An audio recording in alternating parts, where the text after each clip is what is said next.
எளிமையான சான்றுகளை எல்லாம் காட்டினாங்க. மிக்க மகிழ்ச்சி. கள்ளக்குறிச்சி பகுதியில் இருக்கின்ற நம்முடைய கள்ளக்குறிச்சிக்கு அடையாளமே கல்வராயன் மலை தான்.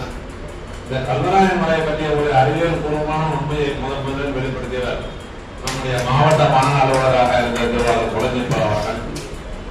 ஒரு 2-3 ஆண்டுகளுக்கு முன்னர் கல்வி தமிழ் சங்கத்தின் சார்பில் கல்வராயன் மலையில நிகழ்ச்சிகளை நடத்தும் போது ஐயா ஒரு அருமையான பேருரை ஆற்றினார்கள்.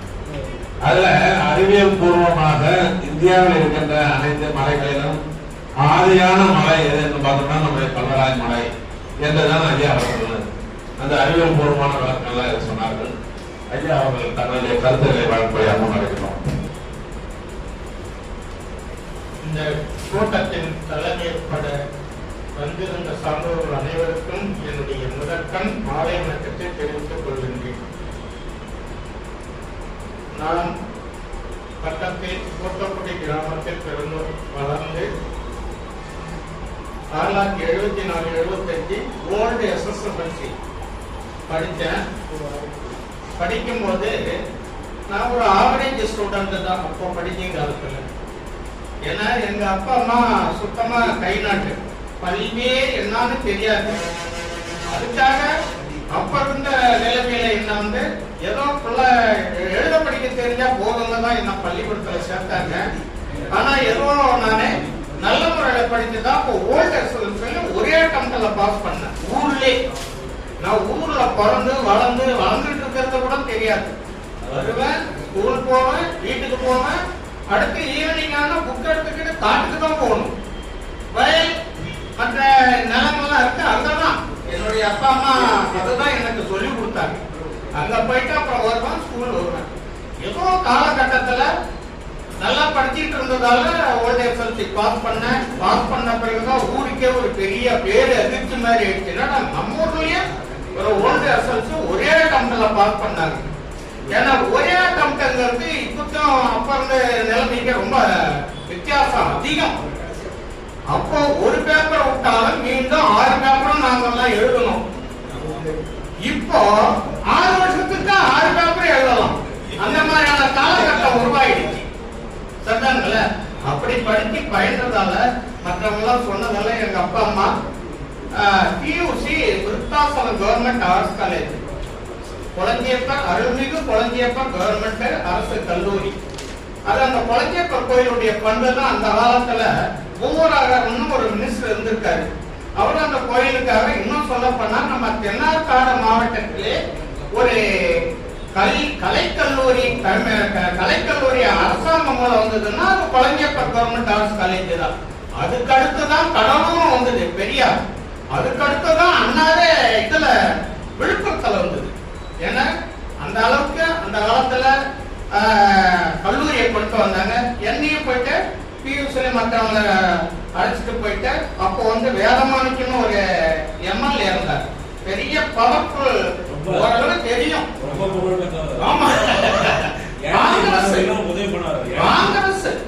காங்கிரஸ் உண்மையான அவங்க எல்லாம் சேவை தான். இப்ப இருக்கிற மாதிரி கிடையாது. வந்துட்டோம்னா எவ்வளவு அடிக்கணுமோ அடிக்கிறாங்க.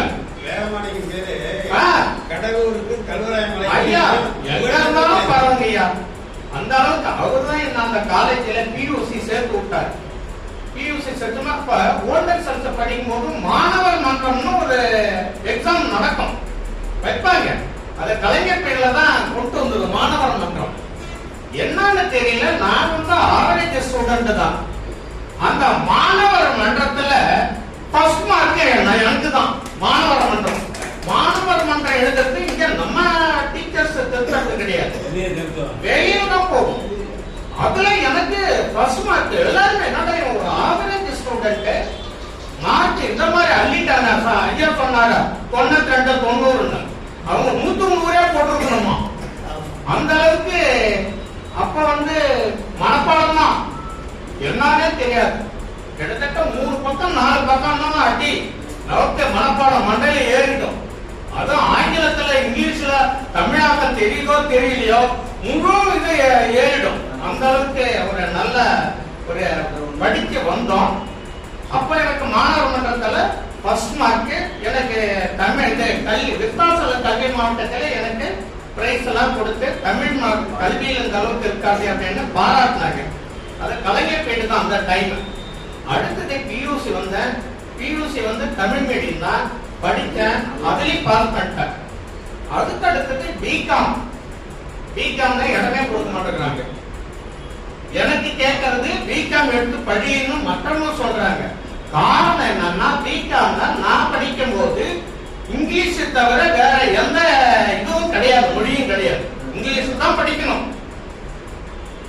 நான் தமிழ்ல படிச்சுட்டு பியூசி வரைக்கும் பிகாம்ல இங்கிலீஷ்ல இவன் எப்படி படிப்பான் அப்படின்றது இல்ல. எனக்கு மற்றவங்க சொல்லி கொடுத்ததுதான்.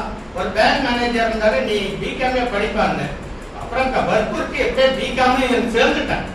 எது பியூசி வரைக்கும் நான் தமிழ்ல படிச்சுட்டு பிகாம்ல இங்கிலீஷ் மீடியம் அதுலயும் ஃபர்ஸ்ட் கிளாஸ்ல பாஸ் பண்ணேன்.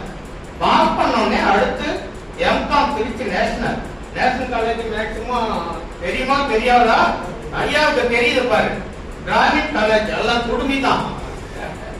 அந்த நேஷனல்ல எம்காம்ல 16 பேர் தான் நாங்க ஸ்டூடெண்ட். அந்த 16ல நான் ஒரு எஸ்சி ஸ்டூடெண்ட்ங்கிறதால 2 பேர் தான். அதுல வேற வழியினால சேர்த்துக்கிட்டாங்க. அந்த பெருமை யாருக்குன்னா அம்மா அந்த காலத்துல இருந்த அண்ணன் அம்மையார் யாரு இந்திரா காந்தி பிரதமர், அந்த அம்மாவை தான் சாரும். சரிதானே? அதுக்கு முன்னாடி வந்து ஃபுல்லா பிராமின் தான் அங்க படிக்க முடியும், இல்ல குடிக்க வச்சுட்டு தான். நாங்க 2 பேர் தான். மீதி எல்லாம் ஆஸ்திரேலியா 2, அமெரிக்கா 3, லண்டன்ல இருந்து 3 இப்படியும் படிச்சாங்க. 16 பேர்லயே இந்த மாதிரியான இதெல்லாம் படிச்சு அதுலயும் படிச்சுட்டு இருக்கும்போது என்ன ஆச்சுன்னா, நான் வந்து அப்படியே அமைதியா உட்கார்ந்து இருப்பாங்க. 16 பேர்ல எங்க ப்ரொஃபசர் கண்ணன் ஒரு ப்ரொஃபசர், அவரு குடிக்க வச்சுட்டு தான் வருவார். சைலண்டா இருப்பேன், எதுவுமே இது பண்ண மாட்டேன், நானும் படிச்சுட்டு இருந்தேன். ஆனா அவரை கண்டா நடுங்கும்.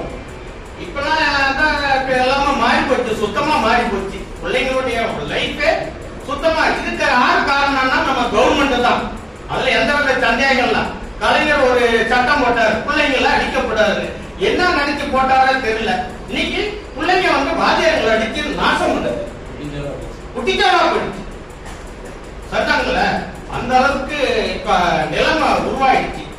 அப்போ நான் ரொம்ப சைலண்டா இருப்பேன். அப்ப இதுக்கு கல்லூரிக்கு விருத்தாசலம் கல்லூரிக்கு அவரை ஒரு பேச்சு தலைவி ஏற்று வெளியில இருந்து கொண்டு வராங்க. யாரு? அந்த கண்ணன் ப்ரொஃபசர், எங்க ப்ரொஃபசர், எம்காம் ப்ரொஃபசர் ஐஸ் வந்து பேசியிருக்காரு. எனக்கும் அவருக்கும் எந்த ப்ராப்ளம் இல்லை. எழுதுனா பரிச்சை வச்சா எழுதுவோம், போவோம், யாருக்கிட்டையும் பேச மாட்டோம். அப்படியே வாத்தியாரன்னா மாணவர்னா அந்த அளவுக்கு ஒரு இதா இருக்கும். அப்படி பயந்து அப்படியெல்லாம் வந்தோம். இங்க வந்து காலேஜ்ல காலேஜ் டே ஃபங்க்ஷன் நடக்குது. கிட்டத்தட்ட 3000-4000 பேர் விருதாலம் காலேஜ்ல எல்லாம் கூடி எல்லாம் பேசுறாங்க. அவங்கதான் சீஃப் கெஸ்ட். பேசிட்டு இருக்கும்போது அப்ப விருத்தாசலம் உங்களுக்கு தெரியுமா தெரியாது, ஐயாவுக்கு தெரியும் நினைக்க. விருத்தாசலம் காலேஜ்னா தமிழ்நாடு லெவல்ல ரவுடி காலேஜ்னு பேரு. புரியுதுங்களா? Rowdy college. காரணம் என்னன்னா, எந்த நேரம் பாரு அங்க ரவுடிசம், ஜாதி வெறி, மற்ற இது எல்லாமும் நடக்கும். அப்பேற்பட்ட காலேஜ் இது வந்து அவருக்கும் தெரியும். யாரு? அந்த கண்ணன் ப்ரொஃபசர் நேஷனல் காலேஜ் திருச்சியில இருந்து வந்தாரு, அவருக்கும் தெரியும். இருந்தாலும் அந்த கல்லூரிக்கு வந்து அவரை சீஃப் கெஸ்டா கொண்டு வந்துட்டாங்க. கொண்டு வந்து பேசிருக்காரு. எனக்கே என்னன்னு தெரியல. இந்த கல்லூரி பத்தி எல்லா மாணவர்கள் பத்தி எல்லாரும் குறை சொல்லுவாங்க, இந்த கல்லூரி பத்தியும் குறை சொல்லுவாங்க. அதெல்லாம் கிடையாது. என்னோட இந்த கல்லூரியில் படித்த மாணவர் ஒருவர், என் பேரை சொல்லி, என் பேரு குழந்தையப்பா, இதே இந்த கல்லூரி பேரை கொண்டவர் தான் அவர் பேரும். என்கிட்ட ஸ்டூடெண்ட் இருக்காரு. அவர் மாதிரி ஒரு தங்கமான பிள்ளைய பார்க்க முடியாத ஒழுக்கம், பண்பாடு, படிப்பு அத்தனையும் சிறந்த மாணவர். அதனால கல்லூரியை வந்து யாரும் குறை சொல்லக்கூடாது. இந்த கல்லூரி வந்து எல்லாரும் இப்படித்தான் ஒரு முழுமையா பேசக்கூடாது. நல்லவர் பிள்ளைகளும் இருக்கு, நல்ல மாணவர்கள் இருக்காங்க அப்படின்னு அவர் சொல்லி பண்ணதுனால கிட்டத்தட்ட ஒரு வாரம் கழிச்சு கிட்டத்தட்ட எனக்கு 500 கார்டு வருது. எங்க காலேஜ்ல இருந்து எல்லாருமே அந்த அளவுக்கு. எதுக்கு சொல்ல வரேன்னா, அந்த அளவுக்கு தமிழ் தமிழ் தமிழ்னு நம்ம எல்லாமே படிச்சு அதுல இருந்தா அப்புறம் நான் படிச்சதுக்கு நான் வேலைக்கு போனதுக்கு சம்மந்தமே கிடையாது. டிஎன்பிசி எழுதுனா ஏதோ டிபார்ட்மெண்ட் ஃபாரஸ்டுக்கு வந்துருச்சு. நானும் ஒரு 4-5 வருஷம் வேலை பார்த்தேன். இதை வெளியில விட்டுட்டு ஓடிடணும்னு நினைச்சேன். இல்ல, கடைசி வரைக்கும் நான் அதிலே இருந்தேன். நல்ல முறையில அதிலேயே ஒன்னோடு உழைச்சி அதிலே வந்து கடைசியில ஒரு டிஸ்ட்ரிக்ட் ஃபாரஸ்ட் ஆபீசரா இருந்து எனக்கு அரசாங்கமே ஒரு முனைவர் பட்டம், டாக்டர் பட்டமே கொடுத்த உழைச்ச உழைப்புக்கு ஒரு டாக்டர் பட்டமே கொடுத்து இங்க இருக்கேன். அடுத்தது இன்னொன்னு என்னன்னா, என்னுடைய பொண்ணை வந்து இதுல பெங்களூர்ல கொடுத்துருக்கீங்க. இது ஒரு முக்கியமான இது. பெங்களூர்ல தட்டோன்னு நாங்க 2 பேர் நானே என் சம்மந்தியும் ஒரு பார்க் ஒண்ணு பாக்குறதுக்காக போறோம். போயிட்டு ஒரு பஸ்ல வரும். பஸ்ல வரும்போது அங்க வந்து உங்களுக்கு தெரியுமா தெரியாது, பெண்களுக்கு ஒரு சாரா தான் உட்கார்ந்து, ஆண்கள் ஒரு சாரா தான் உட்கார்ந்து. பெண்கள் முன்னாடி உட்கார்ந்து இருக்காங்க, பின்னாடி ஆண்கள். 2 பேர் முன்னாடி எங்களுக்கு முன்னாடி உட்கார்ந்து இருக்காங்க. எங்களுக்கு தெரியல, நானே என் சம்பந்தி பின்னாடி உட்கார்ந்துட்டு தமிழ்ல பேசிட்டு வரேன். நாங்க 2 பேரும் எதுல பேச முடியும்? அவர் படிக்காதவர், என் சம்பந்தி. தமிழ்ல பேசிட்டு வரோம். 2 பேர் உட்கார்ந்து இருந்தாங்க பாரு, லேடி. அது ஒண்ணு என்னன்னு தெரியல, அவங்க கவனிச்சுட்டு வந்திருக்காங்க. கவனிச்சுட்டு கிட்டத்தட்ட இறங்கும் போது கிட்டத்தட்ட ஒரு 3/4 மணி நேரமா என் கூட உட்கார்ந்து பேசிட்டு வராங்க. திரும்பி பார்த்தாங்க பாரு, திரும்பி பார்த்துட்டு கைய கொடுக்குறாங்க. அது பார்த்தா ஒரு நடிகை மாதிரி இருக்கு. கைய கொடுத்து குடுக்குது. சார், நான் வந்து தமிழச்சி, மதுரைக்காரி. ஆனால் நீங்க பேசுறது ரொம்ப சந்தோஷமா கேட்டுட்டு வரேன். ஆனால் கர்நாடகாவில தமிழே வெளியே வரக்கூடாது அப்படின்னு கைய சவுண்டு கொடுத்து பேசாதீங்க சார், எதுவா பேசுது சார், தமிழ்ல பேசக்கூடாது சார் கேட்கிறேன். அப்பதான் எனக்கு தெரியுது, ஓஹோ அப்படின்ட்டு.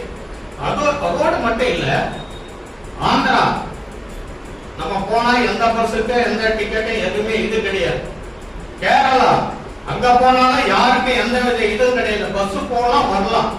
கர்நாடகா போனா அங்க ஒசூர் இருக்க, எத்தனை டிக்கெட்டும் ஒரு டூர் வண்டி போனோம் அத்தனை டிக்கெட்டுக்கும் கிட்டத்தட்ட ஒரு பர்சனுக்கு என்ன டிக்கெட்டோ அத்தனையும் வசூல் பண்றாங்க. கிட்டத்தட்ட 560 ரூபா 570 ரூபா வருது. சரிதாங்கள? என்ன அந்த மாநிலம் வேற, இந்த மாநிலம் வேற, இவங்க எல்லாம் ஃப்ரீயா விடுறாங்க. ஆனா கர்நாடகா மட்டும் அந்த மொழி மொழி மொழி அவன் இருக்கானா, எந்த தமிழுக்கு எங்க போகுது புத்தி? ஆட்சியாளர்கள் தானே எல்லாம். உங்க பிள்ளைக்கு மட்டும் இங்கிலீஷ், ஹிந்தி, அது இது எல்லாம் படிக்கலாம், மட்டும் ஒண்ணு இல்லாத போகணுமா? 7% யார் ஒதுக்குனா சொல்லுங்க? உங்களுக்கே சொல்றேன், உங்களை கேட்கிறேன். 7% தமிழ் வழி கல்விக்கு யாரு இப்ப வந்த சிஎம்ல யார் பண்ணாங்க சொல்லுங்க? எடப்பாடியா? கரெக்டா சொன்னீங்க. யாருங்கிறது நீங்க வந்து 20 அதுல முன்ன தமிழ் தானே எட்டி வேலையா? தப்பா நினைக்காதீங்க சாமி. நான் திமுக காரன் 2 தடவை சீட்டு கேட்டுட்டேன், 3வது தடவை இந்த தொகுதிக்கு சீட்டு கேட்க போறேன். ஆனா எனக்கு கொடுக்க மாட்டாங்க. ஏன்னா இவன் வந்தான்னா நம்மள எல்லாத்தையும் நோண்டி நுழைத்து எல்லாத்தையும் பண்ணிடும் அப்படின்ற மாதிரி இவங்களுடைய இது. ஆனா இருந்தாலும் நான் உடல 3வது முறையே படையெடுக்க போற அவரு ஐயாவா இவங்க எல்லாம் இருக்காங்க. அதோட மட்டும் இல்லாத இவ்வளவு போயிடுச்சு. ஏன்னா தமிழ் வெறும் வாயால சொல்லிட்டு இருக்க கூடாதுங்க ஐயா. உண்மையான அந்த உணர்வோட இருக்கணும். ஒரு 15% மக்கள் எல்லாரும் வர்றாங்க. எதுக்கு இவ்வளவு காலேஜ் இவ்வளவு ஸ்கூல் எழுதுற? நான் படிக்கும் போது இங்க கள்ளக்குறிச்சி, நாகூர், அடுத்து கோத்தப்படி, இது 3 தான் கவர்மெண்ட் ஸ்கூல். இன்னைக்கு எத்தனை பிரைவேட் ஸ்கூல், சங்கமங்கலா ஸ்கூல், எல்லாம் ஆங்கிலம். இன்னைக்கு பிள்ளைங்க பாரு, ரொம்ப சார் சொன்னாரு 80% மேல 80,000 பேர் ஃபெயில் இந்த தமிழ்ல. நமக்கெல்லாம் வெக்கமா இல்ல? நான் கேட்டு தமிழ் மீட்பு வேற வழியில இன்னமும் அது போட்டுக்கிட்டு தான் இருக்கணும். தமிழ் மீட்புன்னு அதுக்கடுத்த ஜாதி ஒழிப்பு. ஜாதி ஒழிப்புன்ற காலகட்டத்துல ஒரே ஒரு இதை மட்டும் சொல்லிடுறேன் ஐயா. அப்ப வீராகுமாரி அம்மா காங்கிரஸ்ல தானே இருந்தாங்க. காங்கிரஸ் சபாநாயகர் கேள்விப்பட்டீங்களா? அந்த அம்மா அப்பா ஜெகதீன் ராம் ஒரு கோயில போயிட்டு இது கிரகப்பிரவேசம் பண்ணியிருக்காரு. மறுநாளே போட்டு ஐந்து பூரா அதை தொடக்கிட்டு கழுவுறாங்க. அப்புறம் எங்க இருக்குது உங்களுடைய இது? இன்னமும் அந்த வழியில இதே திராவிட கட்சிகள் அது யாராலும் சொல்றேன் எல்லாம் கட்சி மீட்பு அது இதுன்னு சொல்றாங்க. நீ ஒழுங்கா இருக்கிறியா? உன் குடும்பம் ஒழுங்கா இருக்கா? சமுதாயத்தை ஒழுங்கா பாக்குறியா? அது கிடையாது. எல்லாம் உன்னுடைய சுரண்டல். நீங்க பிஜேபி கூட போய் சேர்ந்துட்டாங்க. எதுக்கு? சுயநலத்துக்காக. அவங்க இது பண்ணதெல்லாம் எல்லாம் மறைக்கிறதுக்காக.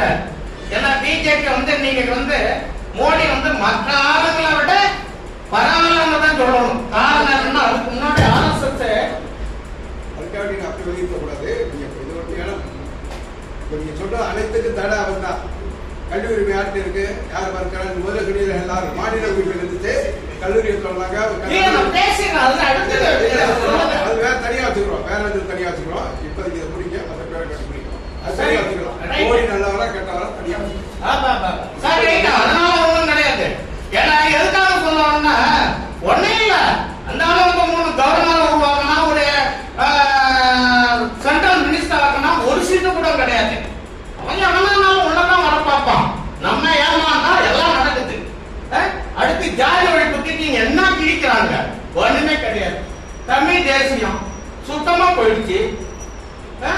அடுத்து பொது உடைமைய இருக்குதா இல்லையாங்கிறதே தெரியல. அந்த அளவுக்கு ரொம்ப கீழ்த்தரமா போயிட்டு இருக்கு. அதனால நம்ம விழிப்பா இருக்கணும். ஒன்னோட ஒண்ணு நம்ம அதையும் இதையும் கம்பேர் பண்ணிக்கிட்டு இருக்கக்கூடாது. பாருங்க அவர் ஐயா ரொம்ப கஷ்டப்பட்டு ஒரு இதை பண்ணி கூப்பிடுறாங்க. எனக்கு வந்ததுல ஒரு 4 பேரு தான் தெரியுது. இந்த கள்ளக்குறிச்சி யாராவது வந்திருக்காங்களா? அப்புறம் எங்க இருந்து வளரும்? எங்க இருந்து வாழும்? உண்மையான வரணுமாங்க. அதனால நம்முடைய கலாச்சாரம் பண்பாடு தமிழ் வளர்க்கணும். அது 20% இல்ல 15% எந்த கவர்மெண்ட் ஆனாலும் கொடுத்தாதான் தமிழ் வாழணும். சும்மா வெட்டியா பேசிக்கிட்டு தமிழ்ன்றதுல நம்ம போய் நின்னா யார் எத்தனை பேர் வராங்க? ஒருத்தரும் இல்ல. நம்ம பிள்ளைங்க எல்லாமே ஆங்கிலம் படிச்சாதான் வேளாங்கிறது. நீங்க வடநாட்டுல 200 ரூபாய்க்கு வேலை செய்யலாம். இங்க இருக்கிறவங்க ஃபுல்லா தண்ணி அடிச்சுட்டு குரூப்பா கிடக்குது. வேணுமன்னா நமக்கும் சுய அறிவு வேணுமன்ன, சுய புத்தி வேணுமன்ன, சுயத்தொழில் வேணுமன்ன. இதனால என்ன யாராவது பேச விட்டோம்னு நினைக்கிறீங்க? அதனால அடுத்ததுங்க ஐயா ஆசைப்பட்டாரு மலை, கல்வராயன் மலை ஒரு இயற்கையான மலை. சொல்லத்தான் நான் சொல்றேன். பேசாத விட்டுருங்களா? நன்றி, வணக்கம்.